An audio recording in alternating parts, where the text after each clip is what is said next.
Hello, everybody. Welcome to With Wisdom. This is the second week of December, and Gabby and I are really excited to be with you today.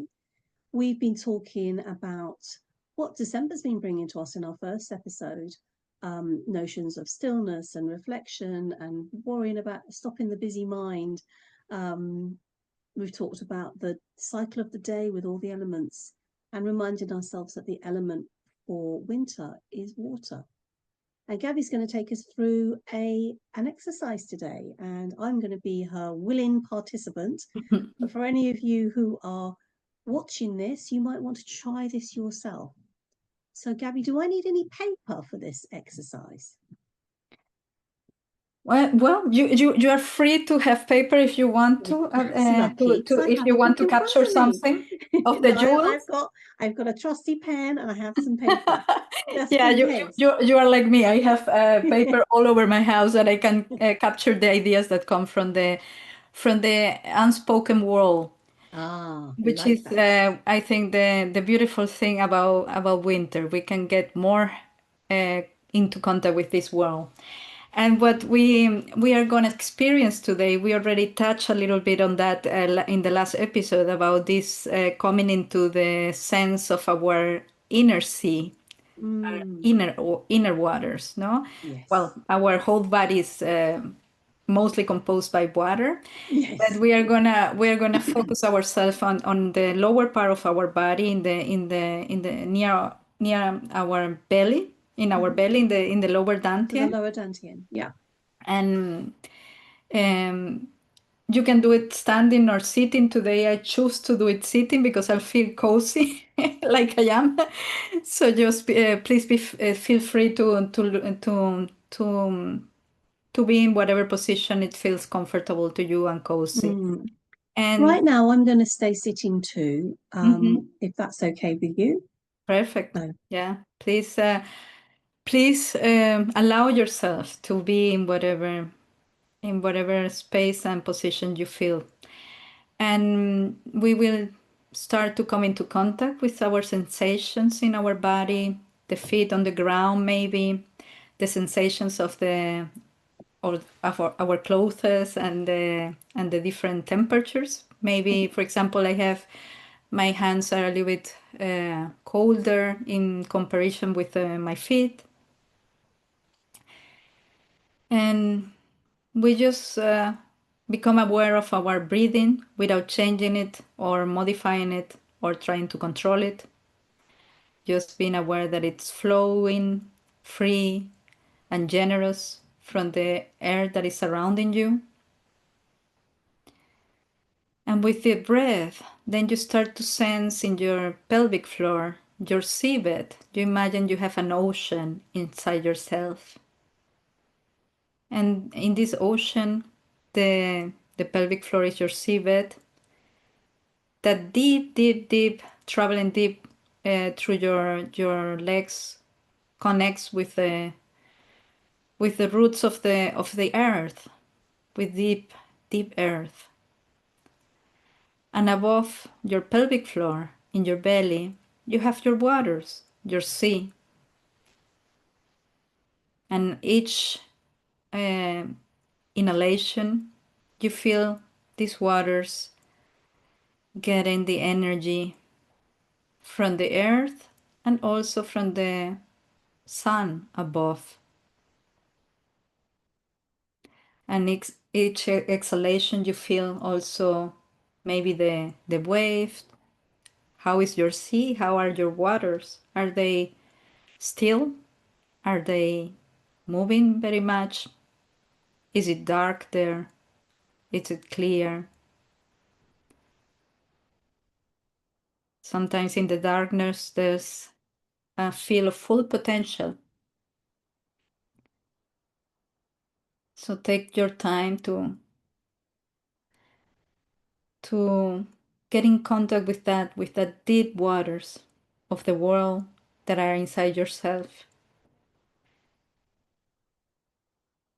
And practice listening, an open listening, a listening that is not imposing whatever form that you have in your mind, but the the forms and the beings that want to be shown for you from these waters, the revelation of life.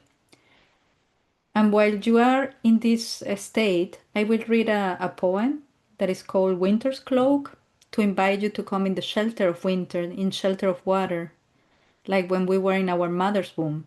We were surrounded by water. Winter's Cloak. This year, I don't want the dark to leave me. I need its wrap of silent stillness, its cloak of long-lasting embrace.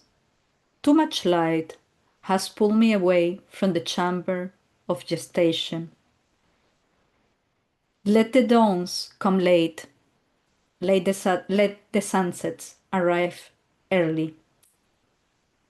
Let the evenings extend themselves while I lean into the abyss of my being. Let me lie in the cave of my soul, for too much light blinds me, steals the source of revelation. Let me seek solace in the empty places of winter's passage, those vast dark nights that never fail to shelter me. It's a poem from Joyce Rupp. So let those waters to shelter you and show you what wants to be revealed.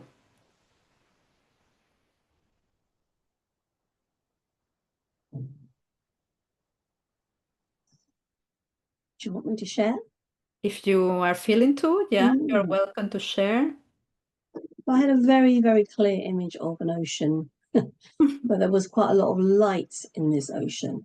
There was like lights flickering through the surface. You know, it felt like, you know, Jacques Cousteau show. You know, turtles swimming and sharks and enemies and corals, and it felt very bright and vibrant. And then I noticed a shipwreck. So there was something there I kind of think, and I kind of thought, oh, those are things that may have worked or not have worked in the past. Then I started to kind of think about me rather than having like a nature video coming through my head. And I kind of shied away from those darker spaces. I was trying not to go to those very darker edges of my ocean. The caves where there was a slight edge of fear, and then I felt I reminded myself, actually, this is my ocean. So everything in this ocean is me. So those parts of me, and I think this kind of will relate very much into our next video when we went with our person we're going to interview. There are parts of me in those darker spaces that are doing a lot of hard work to support me. They're the doers, the doing parts of me that are quietly getting on, replenishing, resourcing, cleaning, clearing, doing some of the hard lifting. So actually I felt like I was drawn towards them to thank them. Those particular parts of me that are doing the hard work, doing some hard lifting without any acknowledging, without any lights being shone on them. And that they weren't scary, frightening bits or nasty bits. They were actually bits of me that I haven't actually acknowledged for a while. Wow. Yeah. And they haven't got any kind of shape or form, or I can't describe them to you, but I think that is a part of me that is the doer. Yeah, the part of me that kind of rolls up their sleeves and does you know, is there to support with the smallest thing. And the smallest thing being might be even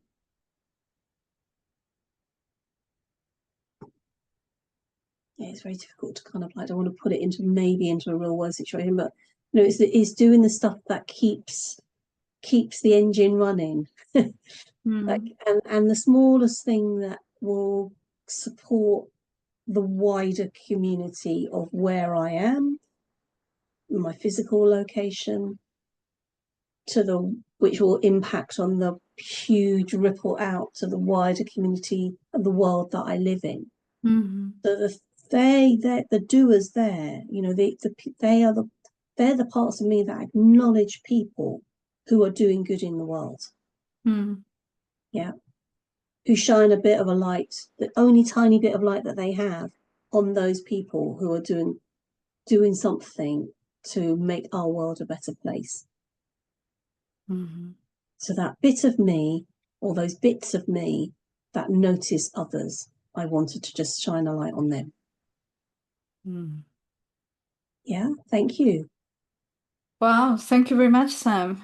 Wow, by listening to you, I just can think about the web of life. No, if we think about it, the universe is existing without us intervening on that, and that I think it's a good reminder for all of us that have a tendency. I speak for myself. No, a tendency to want to control everything or to impose a form into whatever it's gonna merge. Is to remember that your existence, my existence, the existence of the whole universe is already ongoing since ages and centuries without the human intervention. I mean, no, there's a doer. But what you were just saying is this realization. You were speaking, and I was just traveling in the universe and the creation of life, and that's the lattice or the framework of all life. You know that there's some shadow or something behind the scenes that is the doer of the universe, and everything is happening. It's happening for us, or when we go to sleep, as we were mentioning in the past episode. You don't need to tell your your heart, please keep pumping, and your lung, please. I give the instruction how to breathe. They're just doing it. Yeah. They're just doing it, and those parts of me are just in flow. And there was another little bit I just want to add in, because I don't think I have actually shared this, but I'm trying to improve my swimming, and I have been doing that for a number of years. And one of the things I set for myself this year was, in terms of a wish for the year, was to swim that length easily. 4 words: swim that length easily. Now, it wasn't just related to swimming. It was related to every aspect of my life. So in that ease, I wanted that ease. And I had a swimming lesson yesterday, and I swam that length easily. One, because I was going much slower than I actually have been trying to make myself go much too fast. And I swam slowly. In that swimming slowly, I was able to take a proper breath as I was doing front crawl. And I was able to get to the end of the swimming pool and not be out of breath.